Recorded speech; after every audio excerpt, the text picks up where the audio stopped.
দেখো, নোটিফিকেশনটা প্রকাশিত হয়েছে হাইকোর্ট অফ কলকাতা থেকে, ঠিক আছে, যেটা 1 আগস্ট 2024 তারিখে প্রকাশিত হয়েছে, যেখানে 291টি শূন্য পদে আপনাদের লোয়ার ডিভিশন অ্যাসিস্ট্যান্ট পজিশনে নিয়োগ প্রক্রিয়াটি চালু হয়েছে।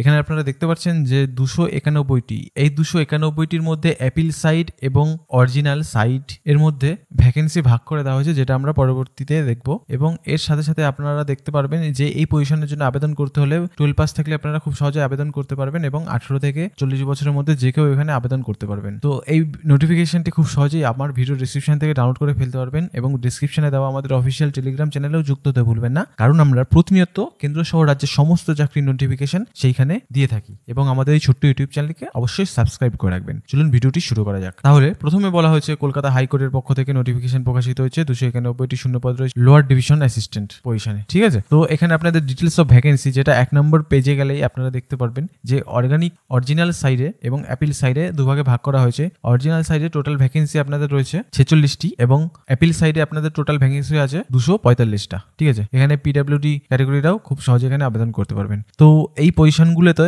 আপনাদের যেই স্যালারি রাখা হয়েছে সেটা হচ্ছে লেভেল 6 এর স্যালারি 22,700 থেকে আপনাদের বেতনটি শুরু হবে, এবং আপনাদের বেতনটি সর্বোচ্চ যেতে পারে 58,500 টাকা, ঠিক আছে। সাথে মিনিমাম পে থাকবে 24,100 টাকা, সাথে অল আদার অ্যালাউয়েন্স, ঠিক আছে। তো এই পজিশনের জন্য আপনাদের আবেদন করতে হলে আপনাদের হাই সেকেন্ডারি এক্সামিনেশন অর্থাৎ 12 পাস থাকলেই আপনারা খুব সহজে আবেদন করতে পারবেন। অবশ্যই মনে রাখবেন যে আপনাদের যে 12 পাসটি করছেন অর্থাৎ উচ্চ মাধ্যমিক পাসটি করছেন, সেই পরীক্ষাটি আপনারা যেন West Bengal council of higher secondary এডুকেশনের আন্ডারে করে থাকেন, তাহলে আপনারা এই পজিশনের জন্য এলিজিবল হবেন, ঠিক আছে। তো এই পজিশনের জন্য আপনাদের বয়স সীমা যেটা রাখা হয়েছে সর্বনিম্ন 18 বছর, অর্থাৎ 18 বছরের নিচে কোনো প্রার্থীরা এখানে আবেদন করতে পারবেন না, এবং সর্বোচ্চ 40 বছর 1 জানুয়ারি 2024 তারিখ থেকে এই 18 বছর এবং 40 বছর বয়সটি ধরা হবে। অর্থাৎ আপনাদের বয়স 1 জানুয়ারি 2024 তারিখ থেকে যদি 18 বছরের নিচে হয় তাহলে আপনারা আবেদন করতেই পারবেন না, এবং আপনারা যদি 40 বছরের ঊর্ধ্বে হয়ে থাকেন তাহলে আপনারা আবেদন করতে পারবেন না, ঠিক আছে। এটা তো গেল নর্মাল সবার জন্য।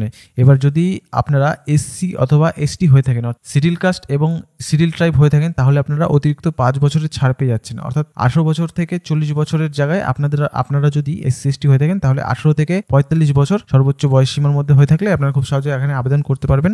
তার সাথে সাথে আপনারা যদি পার্সন উইথ ডিসেবিলিটি থাকে অর্থাৎ বিকলাঙ্গ ক্যাটাগরির আন্ডারে আপনারা পড়ে থাকেন, তাহলে আপনারা এক্সট্রা 45 বছর ছাড় পেয়ে যাচ্ছেন।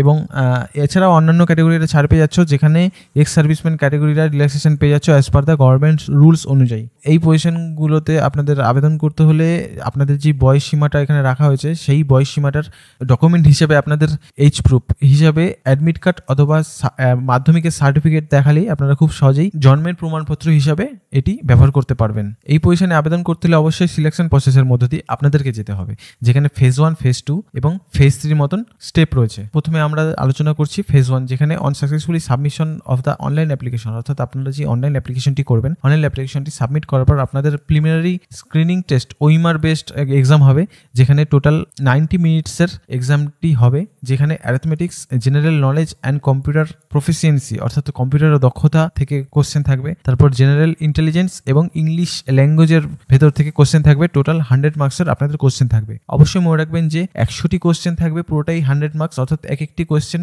1 মার্কস ক্যারি করছে, ঠিক আছে। নেগেটিভ মার্কিং থাকছে, যেখানে একটি কোশ্চেন ভুল করলে একটি নাম্বার আপনাদের বাতিল যাবে। অবশ্যই মনে রাখবেন যে এই যে এক্সামিনেশনটি হবে অর্থাৎ ফেজ 1 এর যে এক্সামটি হবে সেটা পুরোটাই ইংলিশ ল্যাঙ্গুয়েজে করা হবে, ওকে। তারপর বলছে the cut off qualifying marks in phase 1 examination shall be 50% to qualify for phase 2 examination, অর্থাৎ আপনাদের যে ফেজ 1 এক্সামিনেশনটি হবে সেই এক্সামিনেশনে আপনাদের 50% মার্কস তুলতে হবে, তাহলে আপনারা ফেজ 2 এক্সামিনেশনের জন্য এলিজিবল হবেন। এবং ফেজ 2 এক্সামিনেশনে কম্পিটিটিভ রিটেন টেস্ট হবে, যেখানে based on the result of phase 1 examination the number of the candidate shall be call to phase 2 examination, যেটা আমি বললাম। ফেজ 2 এক্সামিনেশনটি যেটা হচ্ছে সেটা হচ্ছে 10 মিনিটসের হবে। তারপর হচ্ছে competitive written test phase 2, preliminary screening test OMR based এক্সামটি হবে কম্পিটিটিভ রিটেন টেস্ট, যেখানে arithmetics, English written and good knowledge each subject shall be carry 100 marks. 300 মার্কসের কোশ্চেন থাকবে, যেখানে অ্যারিথমেটিক্স থাকবে, তারপর ইংলিশের মধ্য থেকে, তারপর জেনারেল নলেজের মধ্য থেকে 100 করে 300 মার্কস এর মধ্যে আপনাদের কোশ্চেন থাকবে। তারপর বলছে যে এই রিটেন টেস্টটি 3 ঘন্টায় কমপ্লিট হবে সিঙ্গেল সিটিংয়ে, অর্থাৎ একবারেই আপনাদের 300 নম্বরের কোশ্চেন থাকবে এবং 300 নম্বরের পরীক্ষাটি হয়ে যাবে 3 ঘন্টা আপনাদের বসে একবারেই কমপ্লিট করতে হবে, মাঝখানে কোনো ব্রেক থাকবে না, ঠিক আছে। তারপর বলছে candidate secure 40% of the marks in each 3 subject, অর্থাৎ যে প্রতিটি সাবজেক্টে 40 মার্কস থাকতে হবে এবং 50% নাম্বার আপনাদের অ্যারেঞ্জ করতে হবে। তাহলে আপনারা খুব সহজেই রিটেন টেস্ট অর্থাৎ ফেজ 2 টেস্টে সাকসেসফুলি কমপ্লিট করতে পারবেন এবং ফেজ 3 ভাইভা ভয়েস টেস্টের জন্য এলিজিবল হবেন।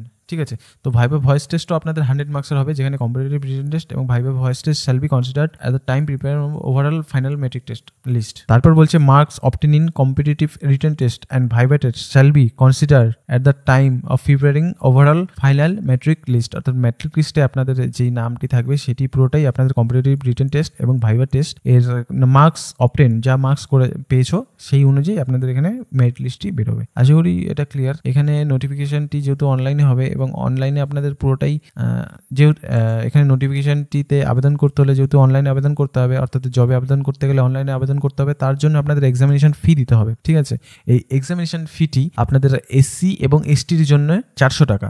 তারপরে আবার বলে দিয়েছে এসসি এবং এসটি যারা ওয়েস্ট বেঙ্গল থেকে বিলং করছে, অর্থাৎ ওয়েস্ট বেঙ্গল থেকে আবেদন করছে তাদের জন্য 800 টাকা এবং আদার all categories and sub categories as mention the details, এই এসসি ছাড়া সবাইকে আপনাদের 800 টাকা এক্সামিনেশন ফি দিতে হবে। ঠিক আছে, তারপর বলছে এক্সামিনেশন সেন্টার যেটা বলা হয়েছে যে ফর সাউথ বেঙ্গলের জন্য কলকাতা, হাওড়া, মিদনাপুর সদর, হাওড়া সদর এর মতন টোটাল 5টি লোকেশনে আপনাদের এক্সামিনেশন সেন্টারটি রয়েছে, যেটা জোন 1 এর মধ্যে পড়ছে এবং যেটা জোন 2 নর্থ বেঙ্গলের মধ্যে পড়ছে, সেখানে শিলিগুড়ি, জলপাইগুড়ি এবং কলকাতার মতন লোকেশনেও আপনারা এখানে পরীক্ষা দিতে পারবেন। তারপর 9 নম্বর পয়েন্টে গেলে এখানে দেখতে পারবেন ডেট, বলছে ডেট, ভেন্যু অর্থাৎ পরীক্ষার অ্যাড্রেস এবং ওয়েমার বেসড এক্সামিনেশন যেটা হবে সেটা পুরোটাই অ্যাডমিট কার্ড যেটা আপনারা ডাউনলোড করবেন অনলাইন থেকে সেটার মধ্যেই লেখা থাকবে। কেউ যদি অনলাইনের এই অ্যাডমিট কার্ডটি ডাউনলোড না করে থাকেন তাহলে তাকে এক্সামিনেশন সেন্টারে ঢুকতে দেওয়া হবে না এবং পরীক্ষাও দিতে দেবে না, পরীক্ষাতেও বসতে দেবে না। অবশ্যই এটা মনে রাখবেন। এবং এক্সামিনেশনটি 12টার সময় শুরু হবে এবং 1:30টার সময় শেষ হবে।